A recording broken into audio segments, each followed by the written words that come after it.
Hello, my name is Tommy Arvidsson, and this is a film from Landskrona Photo Festival. Today we are going to present two photographs that have been changing books, and it's John Webb and Linda Maria Thompson. And I should also say that this film is supported by the Swedish Photografernas Association. So now the word over to you, photographers. Welcome. Thank you. Yes, thank you. Great. Well, my book, well, first of all, my name is Linda Maria Thompson, and I'm a Swedish-American photographer. I was born in Sweden and raised in the United States, and my book, Emigrant Memoir, is about this journey of living in between, but not only do I build on my own family story, migrant story, but also immigrants past and present, both in Sweden and in the United States, and just trying to really dig deeper into what the migrant experience is and how it presents itself in photography. And I've been exploring that using different methods, large format photography, archival images, also screenshots from family 8mm films, and just experimenting a lot with the process that way. And the book itself is two-sided, so I've also written 12 essays, and you can enter the book from the text side or from the photos, from the images. And I really, that was important to me, that the image story can be read completely on its own, so as well as the text side. So, and it came out in 2019. Okay. I'll hand off to you, John. Yeah, thank you. My book, it came out this Christmas. It came out approximately. It's a book with images from 1972 to 1974. They were made when I was at college studying photography. It's a book about the street where I grew up in London.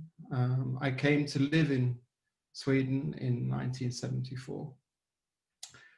These images are made with sometimes a 35mm camera, sometimes a large format camera. Some different styles of photography in it, but it's a book I've been thinking about making for years and years, and it just has been there. And many years ago, I heard a BBC Radio 4 program where authors were talking about their biographies. All of them that they'd chosen had said that the biography was most important for them. Maybe not their best book, maybe not their best writing, but a watershed for them to discover more about their own writing. And I think it's somewhat about that with this book for myself, with my photography. The book itself it's fairly traditional, with images on spreads, sometimes single images. And there's some text in there which gives background. And the book is about myself, obviously, but it's about my parents. It's about their background and about the street. Linda's book, I've really enjoyed it. I've really enjoyed reading it. The images are great to see. I get this desire to see the images in real life. That's my feeling that I've had with it. But it's a great book, and I love the way documentary and art has come together. And I know this is something you've written about in the book, Linda, and I think it's a very interesting point where the two go into each other and how photographs which are made for one reason become important for another reason later in time. And I would imagine you've had quite a lot of fun with going through all these old images and deciding what shall I keep, what shall I get, what shall go in, and where is it going to be placed, and even the sequencing of the images from the different places, from Montana to Norrland or wherever the pictures are from. And some images which have a very insignificant subject perhaps have a very strong significance. Maybe you'd like to talk about that. Well, thank you for such a kind words, and it's really interesting to hear your perspective, especially on Emigrant Memoir, since you are also a migrant. I feel like you know, and that is really interesting for me to hear your perspectives. You know, I neglected to say, but it is important for the book that that it's been a lot about revisiting places, and that I work site specific or site reflexive in this way, that the place is really important has become very important from my first book, In Place of Memory. And then I continued working that way, where I really feed off of the stories and the energy that a place has to offer. So for me, the places that are, I'm like looking at for places when I'm going through my family archive that I write about in the book has been flood damage. So many of the images have like a patina of sorts, Yeah. you could say, but that also, in a sense, when I was looking through these archival images, it really spoke to the contemporary story of my family, which has been that my grandparents died in a plane crash while they were visiting us in the United States, on their way home to Sweden, and things like that, that I would find in all of these images of planes and destruction in the flood damaged images and so on. And it just, when I was looking through our family archive, I just saw, like, I saw people trying to hold on to stories through images, and this constant wanting to document and hold a moment, or hold an image or a document of like travel documents or whatever, and then constant having to let go because you can't like save anything. And I think that was, you know, it was great fun to look through all of this stuff, but it was also, it's really heavy because it really felt like it all got boiled down to these like destroyed family photos that you try to save, but you can't. And now it's in a digital cloud, and we don't really, I mean, our idea of saving images has really changed. But when you're talking about documents, I wanted to say that in your book, which I also really enjoyed, I felt like we have a lot of overlap there with the family documents that I recognize, you know, in these, before your own images, you have these scanned family photos and these newspaper clippings as well that are really important to the story.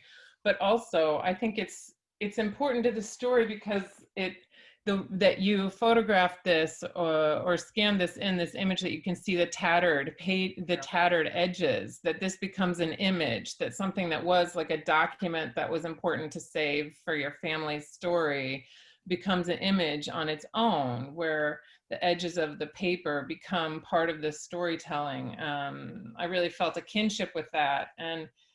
And for me, it was something I thought a lot about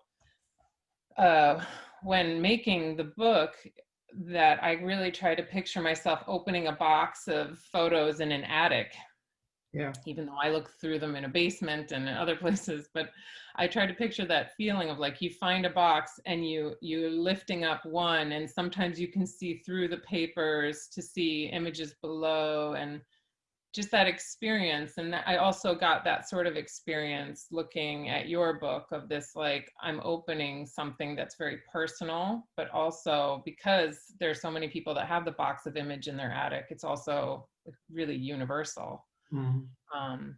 I would love to hear how you felt diving into like the family archive as a part of your story. Some things I discovered, like after my father died, I was given a pile of stuff from my sister in England, and I've been through it and I've sorted it. But some things take on a significance when you're actually working with a book. Some things pop out and you think this is really important to include. The postcards in the beginning there, they were sent by my parents to each other during the war when they hadn't seen each other for years. And it's in the text in the book, but my sister was born during the war, and my father never got to see my sister for 3 years until she was 3 years old, because he was in North Africa. And these postcards, they were carried around. They had personal contact with my parents. My mother had it in a handbag for years, and my father had it in his wallet for years. And going through an archive, like it's separated, it's come from them into, as you say, a box of memories. And that box of memories is something that's magical, I feel. There's all kinds of input and lives and directions. I remember in reading in your text there how I think it was your grandmother's box that you opened and went through. Is that correct? I think it was your grandmother. Maybe when I'm talking about the images of my grandmother. Yeah. Maybe those two it could be in that. images. Yeah, well, anyway, it was a pile there that you went through. And I mean, there's some really magical things, I think, in your writing in the book. I think the text is as important as the images in your book.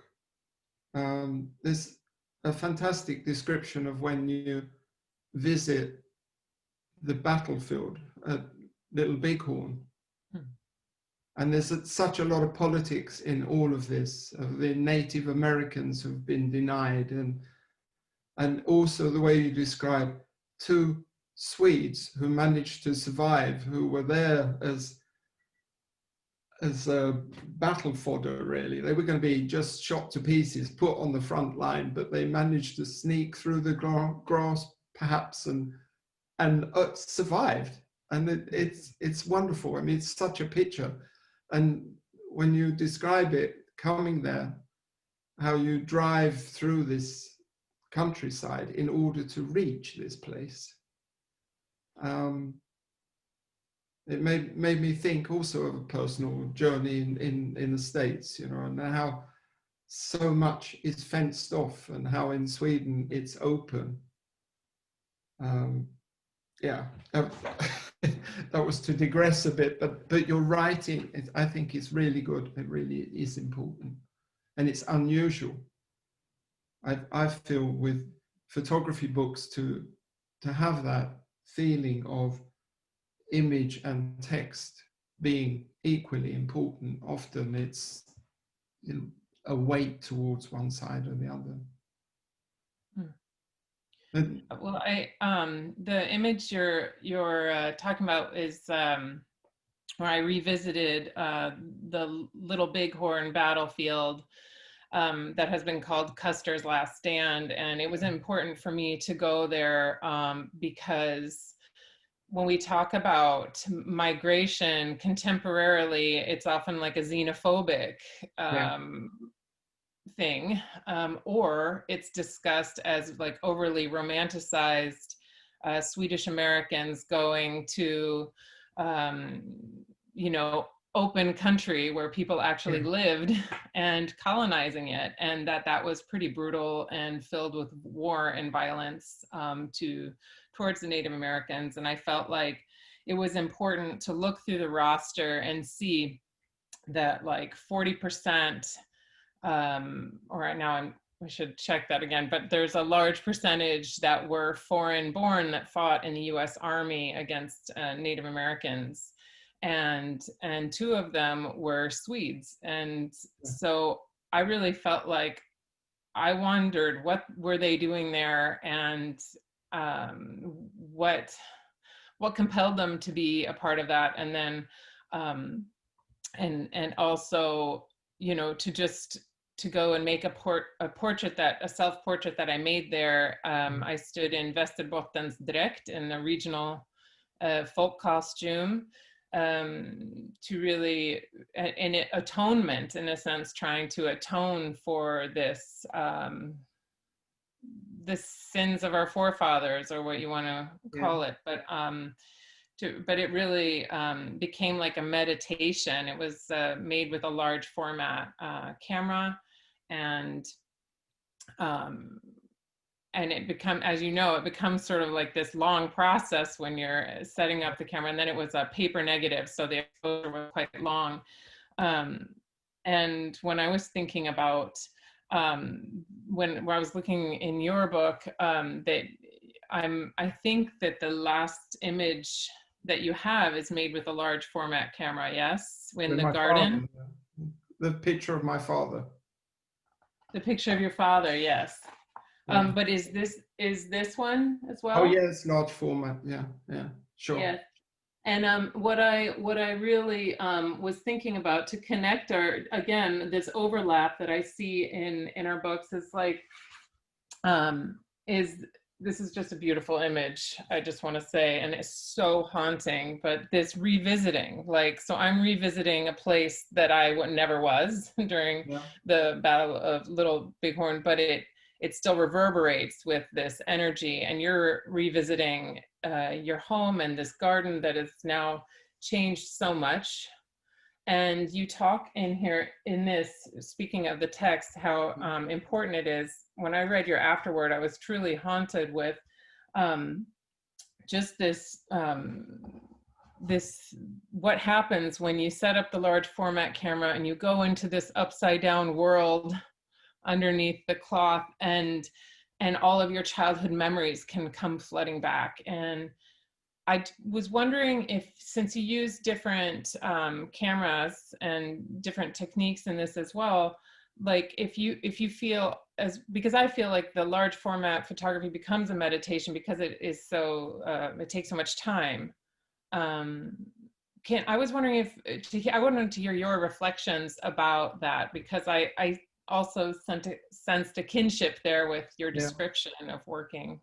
Well, I remember when I was at college, when I was an assistant, I started using large format cameras. I worked in a studio. But when I was at college, I took a large format camera out onto the street.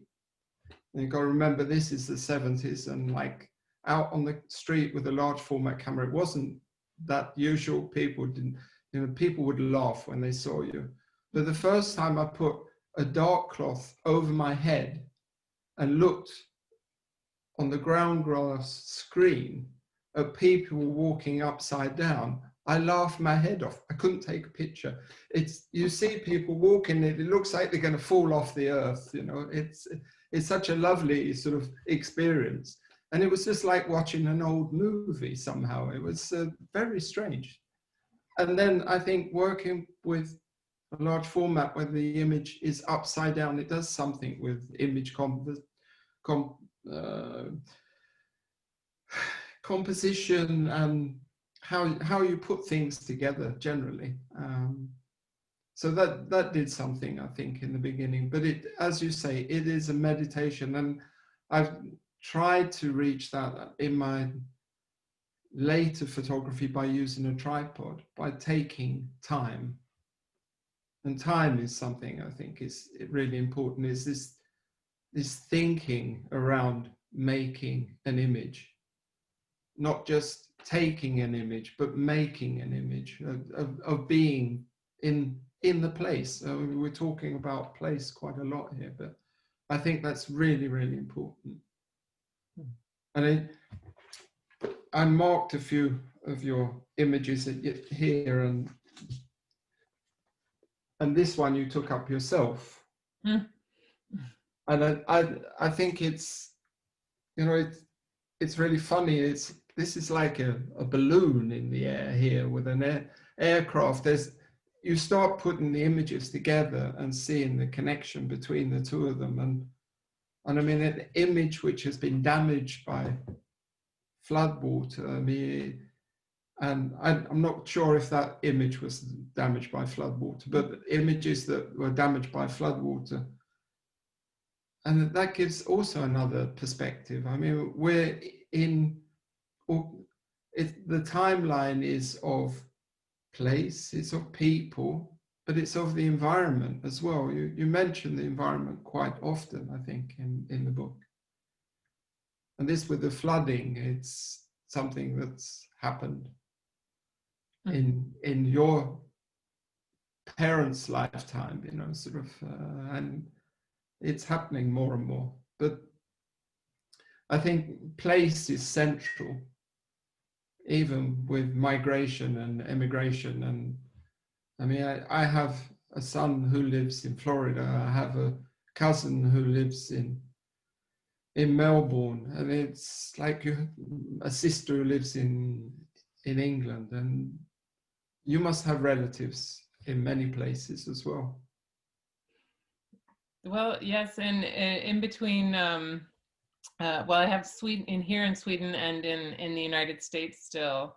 When my mom was living in the United States, that's when our family archive was flood damaged. And what you're talking about, this like this environmental destruction, or just I see it this like unforeseen or the uncontrollable that we try as human beings to save and hold on and like manage these things, and then you know, floodwaters come into your storage unit and destroy your entire archive. Talking about the flood damaged images, and some of them look like this, where the emulsion actually has been ripped off of 8mm films that I've then, my mom digitized the films, and then I then took screenshots of them, for example. And when I was then talking to my mom about the meaning for her of our family archive, she equates it with the third trauma of her life, the third greatest trauma, where in no order here, but my grandparents, her parents dying in a plane crash, as I mentioned before, and then my father having breast cancer and dying of that. And then her archive, all of her migrant documents, all of her images of beloved Sweden that she had with her in the United States when they were damaged or destroyed in a flood that reached her storage unit. That was equated with the death of her closest people. And I think that that for me, that really got to the heart of, to be a migrant and try to hold on to things that you've lost or left. And we are all migrants in time. And many of us from maybe one village to another, or another one's, you know, from urban to rural or rural to urban. But in this case, in my story, it was over the Atlantic. And those images were part of what kept her rooted with her family story.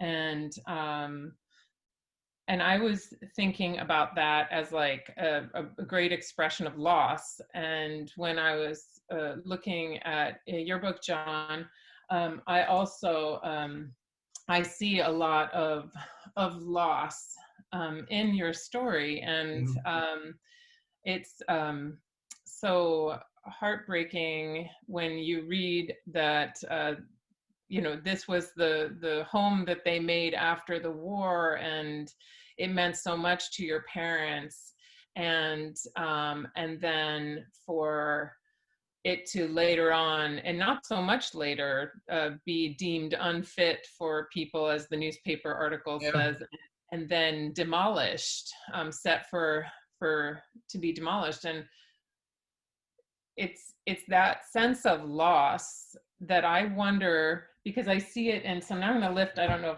if I'm going to lift another one of your books, because I have another in the collection of John Webb books that I have. But I feel like I see this sort of looking for what was and what is in some of your more recent work as well. Yeah. And I wondered how you feel about, even though it took 45 years for this to become a book, I know you exhibited it shortly thereafter, but that you know, this story of loss, I see it like following along in your work. But I wonder if you feel that way, or if you want to reflect on that. I think it's something which has definitely framed my life. The fact that this whole area where I grew up, the cover picture on the book, I can hold it up.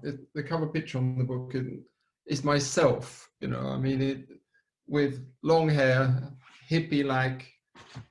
It's outside the house, and just like 3 meters from where that picture was taken was the front room where I was actually born in this house, you know. And when this street was demolished, they left 2 ends of the street, the beginning and the end, and the middle section where my parents' house was totally erased, really. And they built council places and other houses there. And that place I can never return to. And it's like you feel you would like to have the GPS coordinates of where the house was, so you could stand on the spot. There's something animalistic, like of like a little animal that you want to go back to some kind of base of where you came from.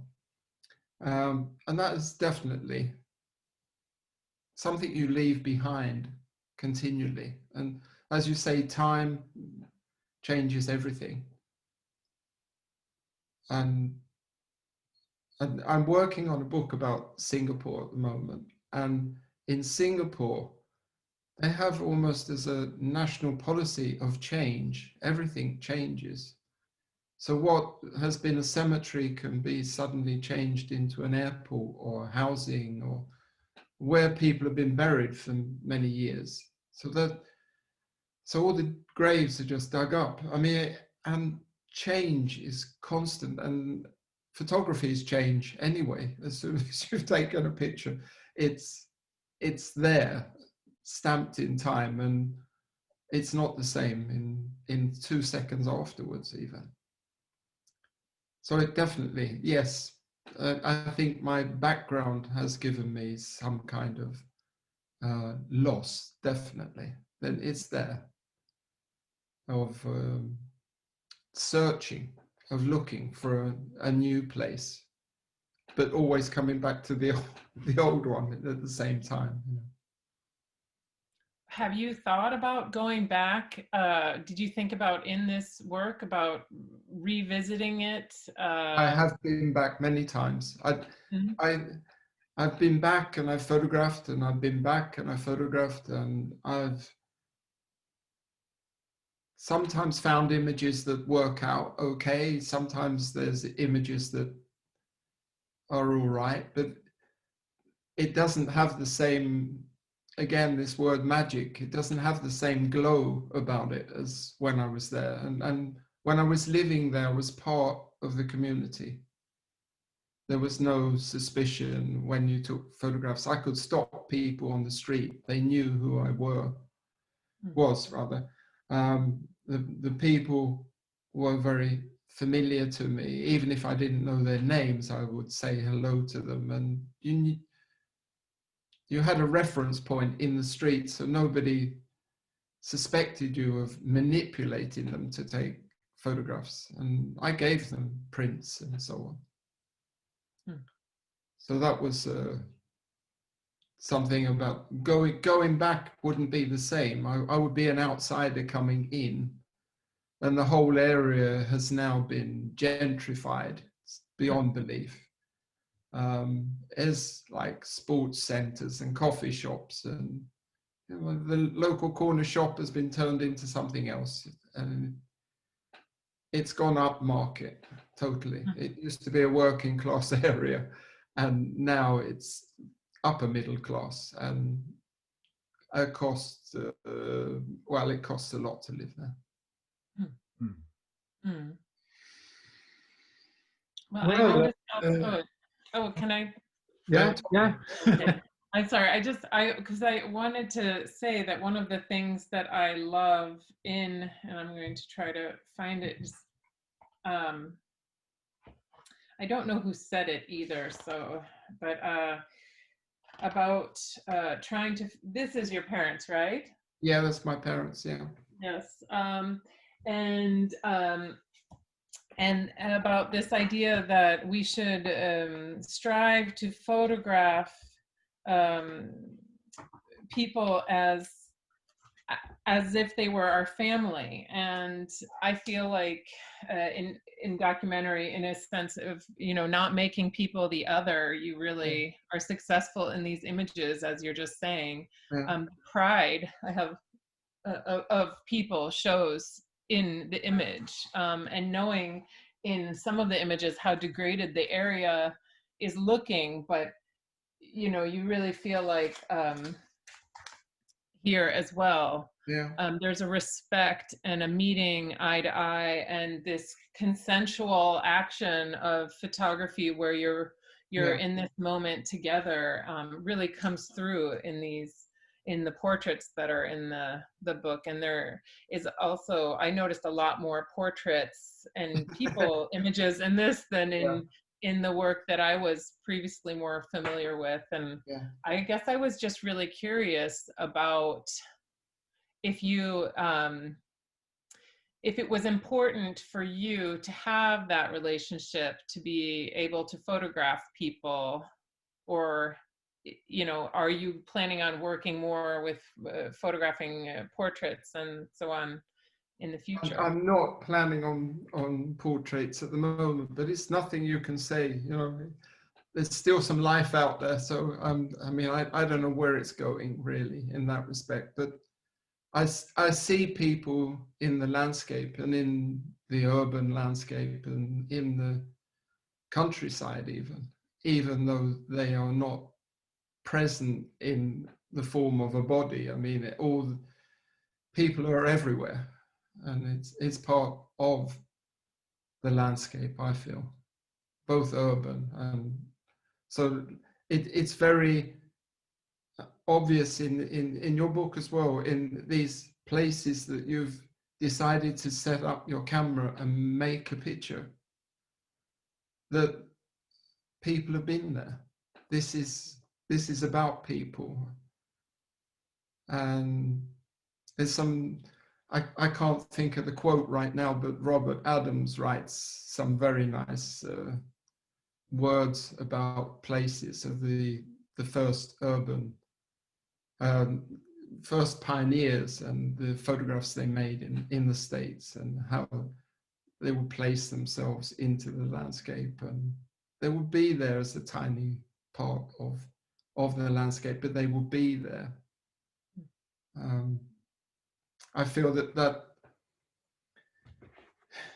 it's really something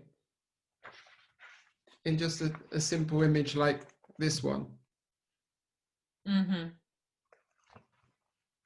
There's no person in it, but there's a person in it anyway. Right. There's somebody holding the camera, and you feel that there's somebody else in the room.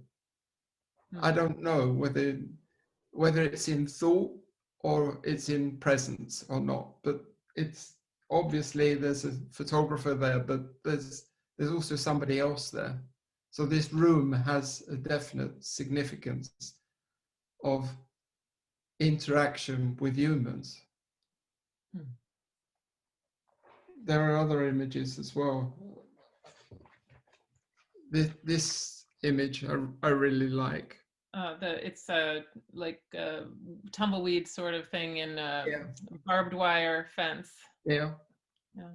Well, as you were saying, like the barbed wire fence for me, like it's in those details too, is like you were saying, that doesn't really exist in Sweden in the same way. But in the West, there's barbed wire fences cutting off everything. I mean, it's a really different feel. When I drove with my son we drove down from Memphis to New Orleans. And when we were driving along the highway there, I mean, it's lovely for me because there was all these old names of places, again, places important from old blues songs, which I really love, the whole Robert Johnson, Muddy Waters, the whole piece of music that I grew up with, really listening to. Blues was really big in the 70s in England. And when we drove, there was many places I was really curious about, but it was very much private property. And there were even signs with guns, warning about trespassing, with a picture of a gun on it. I mean, wow, you know, this is heavy. And something I've been used to with lay-bys, you know, places you can stop. I don't know what they're called in America, but like where you can stop with your car and just have a break.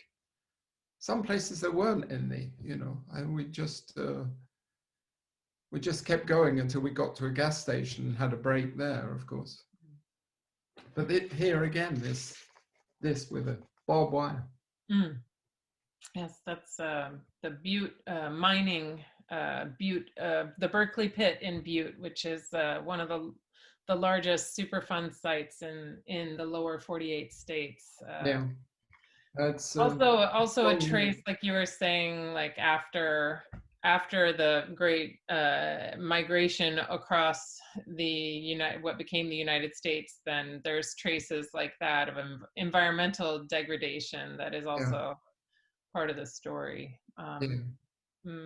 What you wrote about the mining and how it's ruined people's lives because of the lead in the ground and I mean, it reminded me directly of what I've heard about fracking, the same thing, and the way that has also been affecting even Native Americans and the people trying to stop this exploitation of the land.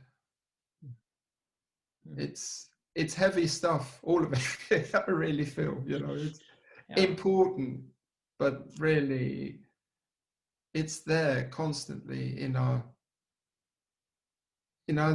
memories as we travel from place to place. Can I ask you a question? I'm curious about how your books have been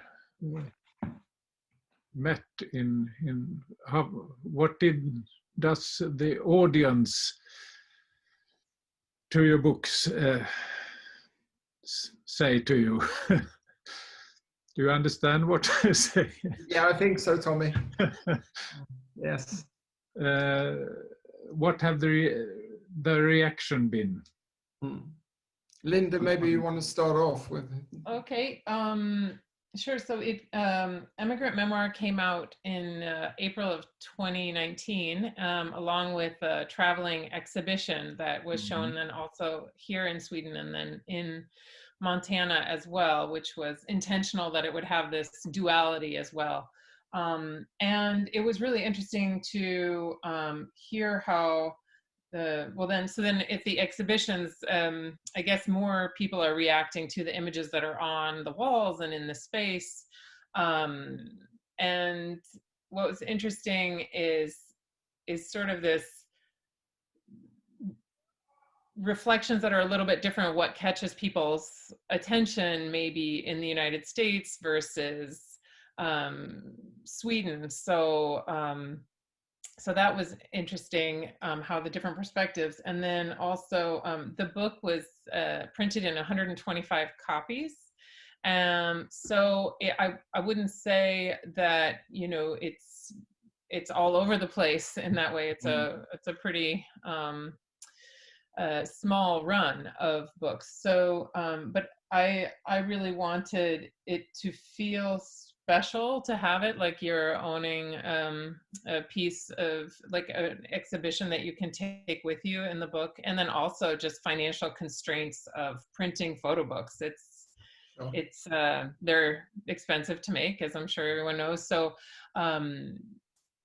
you know, there is that aspect of how it was received. But I feel like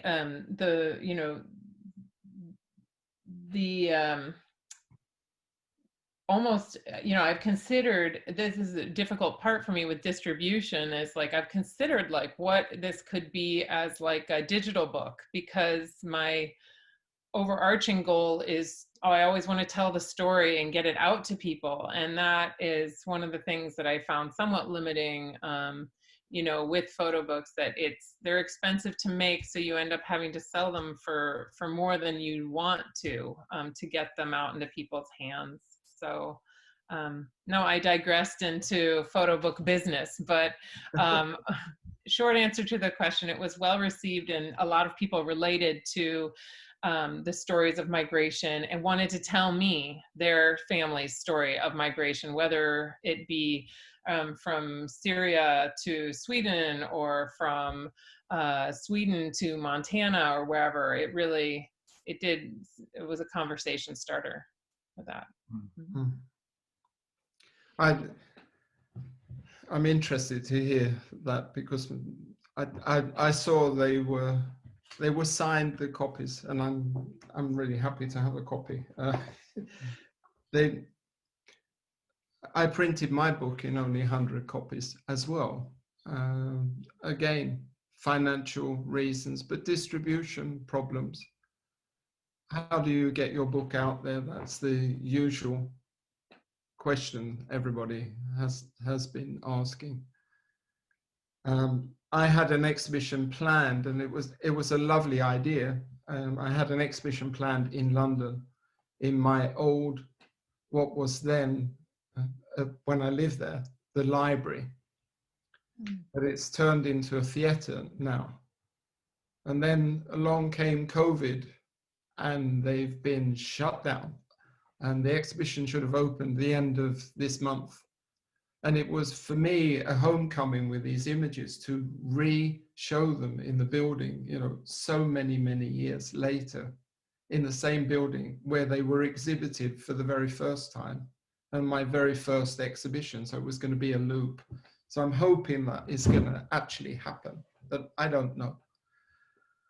But as for reactions with people, I've just digitally put some images on Facebook. I have a few old friends who've got in touch with other old friends who've given me names of organizations. There's something called the Clapham Society. It's Clapham, where Southwest 4 is London.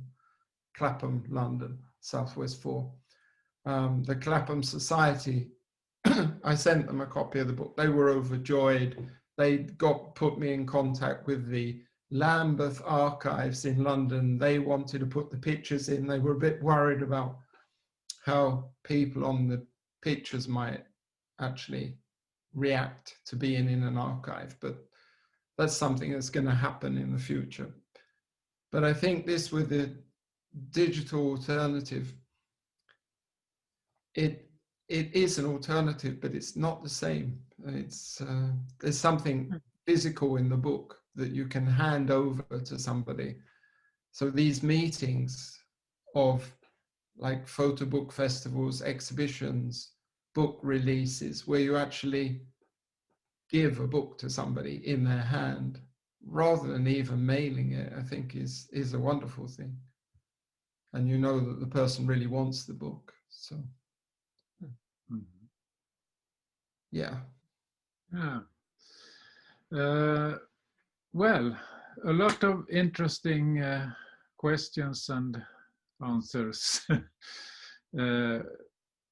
Thank you very much. And I think we are going to see a lot of young photographers in the street with large format cameras in the future. Yeah, thank you very much. Thank you, Tommy. And thank you. Great talking. Really enjoyed it. Bye. Yes. Bye. Thank you both. Yeah. Okay. Okay. Bye-bye.